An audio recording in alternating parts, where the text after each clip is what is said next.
Hi, this is Sarah Bauer, and this is my persuasion speech. I'm going to go ahead and show you my audience members. Hi, Tara.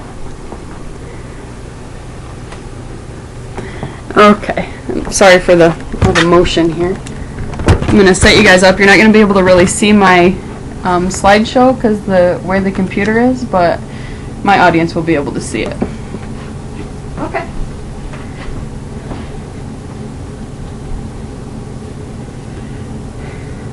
I would like to start this speech out by telling you guys a lie. Vaccines cause autism. There was a false study published in 1998 by Dr. Andrew Wakefield that said that vaccines are directly related to autism. It was later reported that he falsified the records of his patients so that he could claim the money from the lawsuits against the vaccine manufacturers. Since his study was published, the vaccine rate had dropped significantly, and therefore the rate of the vaccine preventable illnesses rose. It was directly related. So today I would like to give you some true information about vaccines and the importance of being vaccinated.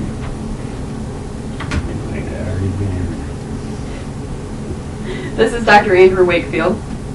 You guys can read more about it if you'd like on CNN.com, or any credible source talks about him. He's widely published. So why do we need to be vaccinated? Very simply, to protect yourself and your family. A very powerful statement is vaccine preventable illnesses can mean the difference between life and death. That's a pretty powerful statement.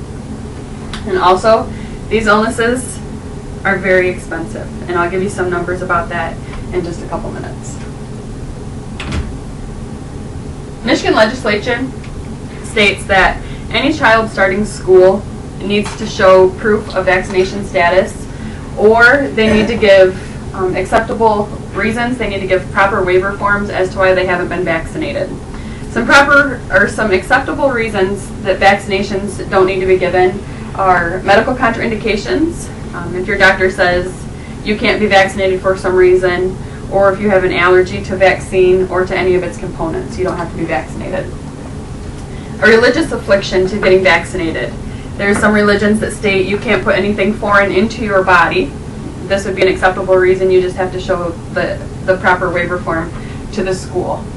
And then a philosophical objection: if you don't want to be vaccinated, nobody can force you to. You just have to sign the waiver form.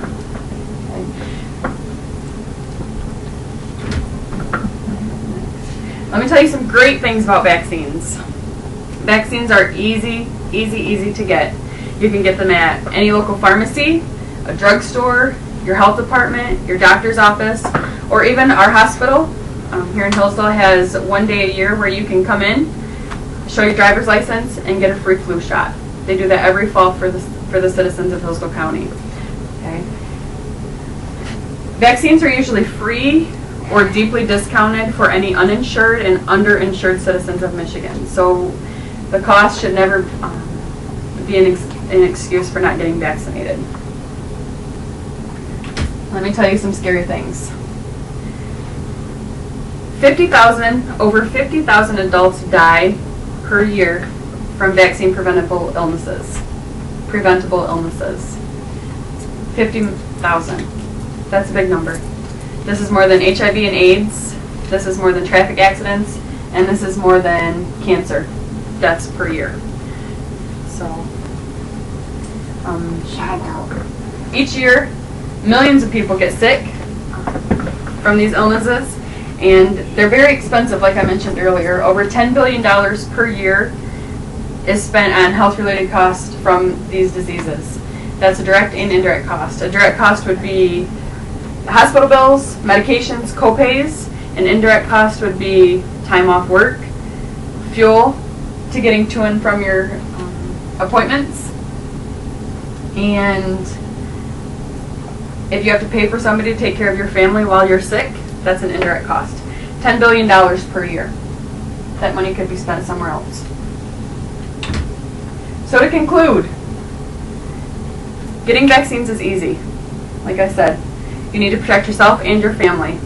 Try to imagine your daughter, your grandson, your mom getting sick with a crippling fever from measles, or even worse, if somebody was to die from influenza. These diseases are easily prevented. Why not? I wanted a flu shot and Mary wouldn't get me one. Said I did it